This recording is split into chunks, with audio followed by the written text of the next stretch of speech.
ഒരു ഇംഗ്ലീഷുകാരി ഇസ്ലാം സ്വീകരിച്ച കഥ അവര് വിവരിക്കുന്നുണ്ട്. എന്റെ ക്യാമ്പസിൽ ഞാനായിരുന്നു ഏറ്റവും സുന്ദരിയായ പെണ്ണ്. ഞാൻ എന്റെ ക്യാമ്പസിലേക്ക് കയറിയാൽ ആ ക്യാമ്പസിലുള്ള എല്ലാ ആണുങ്ങളുടെയും മോന്ത എന്റെ മുഖത്തായിരിക്കും. അതുകൊണ്ട് തന്നെ എനിക്ക് നല്ല അഹങ്കാരം ഉണ്ടായിരുന്നു. എന്റെ സൗന്ദര്യത്തെക്കുറിച്ച് ഞാൻ ബോധവതിയായിരുന്നു. ആ ക്യാമ്പസിലുള്ള ഒരു വക അറിയപ്പെട്ട യുവാക്കൾ മുഴുവനും ഡേറ്റിങ്ങിന് വേണ്ടി എന്നോട് കെഞ്ചിയിട്ടുണ്ട്. ഞാൻ അവരെ നിരസിച്ചിട്ടുമുണ്ട്. എല്ലാ ആണുങ്ങളും അവർക്കൊക്കെ ഞാനൊരു വീക്ക്നെസ് ആയിരുന്നു. പക്ഷേ എന്റെ മുൻധാരണ ഒരു ദിവസം തിരുത്തപ്പെട്ടു. താഴത്തെ നിലയിൽ നിന്ന് മുകളിലത്തെ നിലയിലേക്ക് പോകാൻ ഞാൻ ലിഫ്റ്റിലേക്ക് കയറിയപ്പോ സാധാരണ പോലെ അവിടെ ഒരുപാട് ആണുങ്ങൾ, ഒരുപാട് പുരുഷന്മാരുണ്ടായിരുന്നു. ആ പുരുഷന്മാര് മുഴുവനും എന്നെ നോക്കാൻ തുടങ്ങി. അല്പസമയം കഴിയുന്നതിന്റെ മുന്നേ ഞാനൊരു കാര്യം ശ്രദ്ധിച്ചു. അതിൽ ഒരു മുഖം മാത്രം താഴ്ന്നു നിൽക്കുന്നു. ഞാൻ ആ യുവാവിനെ നോക്കി. അയാളുടെ മുഖം തറയിലേക്ക് നോക്കി നിൽക്കുകയാണ്. താടിരോമങ്ങൾ തൂങ്ങി നിൽക്കുന്നുണ്ട് അയാളുടെ മുഖത്ത്. വസ്ത്രധാരണയിൽ എന്തൊക്കെയോ വ്യത്യാസമുണ്ട്. ആ യുവാവിന്റെ ചുണ്ടുകളിൽ എന്തോ മന്ത്രിക്കുന്നുണ്ട്. ആരോഗ്യ ദൃഢഗാത്രനായ സുന്ദരനായ സുമുഖനായ യുവാവ്. എന്റെ മനസ്സ് അസ്വസ്ഥമായി. എന്തുകൊണ്ട് ഇയാൾ എന്നെ നോക്കുന്നില്ല?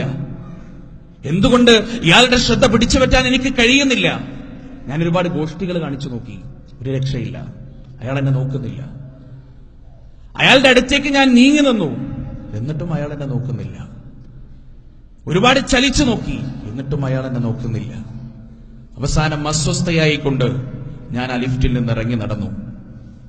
ഞാനൊന്ന് തീരുമാനിച്ചു, ഇയാളെക്കുറിച്ച് എനിക്ക് പഠിക്കണം. ആരാണ് ഈ മനുഷ്യൻ? ഇത്രയും സുന്ദരിയായ ഒരു പെണ്ണ് അടുത്തു വന്നു നിന്ന് ഗോഷ്ഠികൾ കാണിച്ചിട്ടും ശ്രദ്ധ പിടിച്ചു പറ്റാൻ ശ്രമിച്ചിട്ടും ഒരു വട്ടം പോലും നോക്കാതെ തന്റെ കണ്ണിനെ നിയന്ത്രിക്കാൻ മാത്രം പ്രാപ്തിയുള്ള ഈ യുവാവ് ആരാണ്? എനിക്കൊന്ന് പഠിക്കണം അവനെ കുറിച്ച്.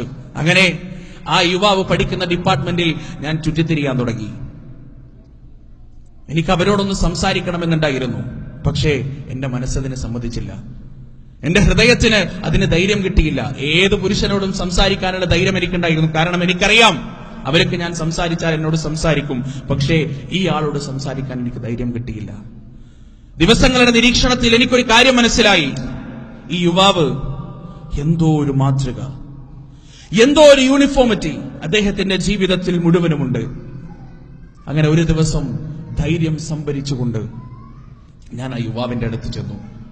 എന്നിട്ട് ഞാൻ ചോദിച്ചു, അല്ല, ഈ കോളേജിൽ ഒരുപാട് യുവാക്കളുണ്ട്. ആരെയൊക്കെ ഞാൻ ആകർഷിക്കാൻ ശ്രമിച്ചിട്ടുണ്ടോ അവരൊക്കെ എന്റെ ആകർഷണ വലയത്തിൽ പെട്ടിട്ടുമുണ്ട്. പക്ഷേ ദിവസങ്ങളായി ഞാൻ താങ്കളുടെ പിന്നാലെ നടക്കുന്നു.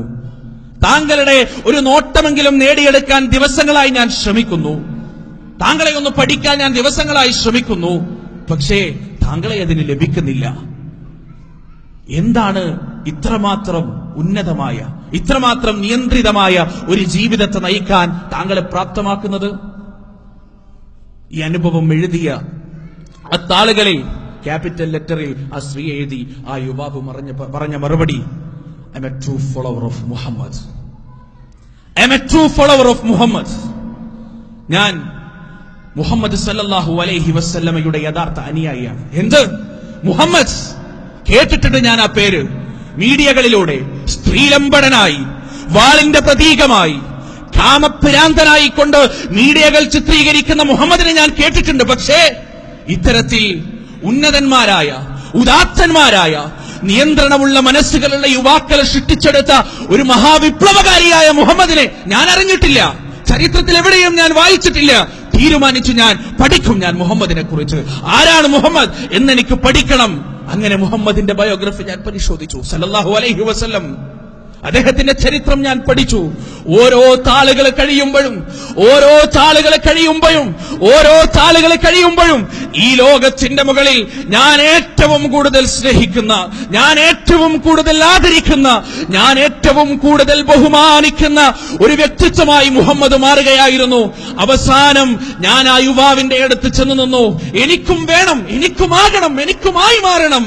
ആ പ്രിയപ്പെട്ട പ്രവാചകന്റെ ഒരു അനുയായിയായി എനിക്കും ഇനിയുള്ള ജീവിതകാലം കഴിഞ്ഞുകൂട്ടണം, ഞാൻ എന്ത് ചെയ്യണമെന്ന് പറഞ്ഞപ്പോ അവൻ പറഞ്ഞു തന്നു, അഷ്ഹദു അല്ലാ ഇലാഹ ഇല്ലല്ലാഹ് വ അഷ്ഹദു അന്ന മുഹമ്മദർ റസൂലുള്ളാഹ് എന്ന സത്യകലിമത്ത് എനിക്ക് പറഞ്ഞു തന്നു.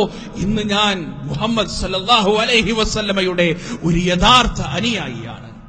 സഹോദരങ്ങളെ, ഇതൊരു സ്ത്രീയുടെ വാക്കല്ല, ഒരു സ്ത്രീയുടെ വാക്കല്ല. പാശ്ചാത്യ രാജ്യത്ത് നിന്ന് കപടമായ സ്വാതന്ത്ര്യത്തെ ചവറ്റുകൊട്ടയിലേക്ക് വലിച്ചെറിഞ്ഞുകൊണ്ട് യഥാർത്ഥ സ്വാതന്ത്ര്യത്തിന്റെ പാതയിലേക്ക് പ്രവാചകൻ സല്ലല്ലാഹു അലൈഹി വസല്ലമയുടെ അനുയായിത്വത്തിലേക്ക് നടന്നെടുക്കുന്ന ആയിരക്കണക്കിന് സ്ത്രീവർഗത്തെ പ്രതിനിധീകരിക്കുന്ന വാക്കുകളാണിത്. സുബ്ഹാനല്ലാഹ്.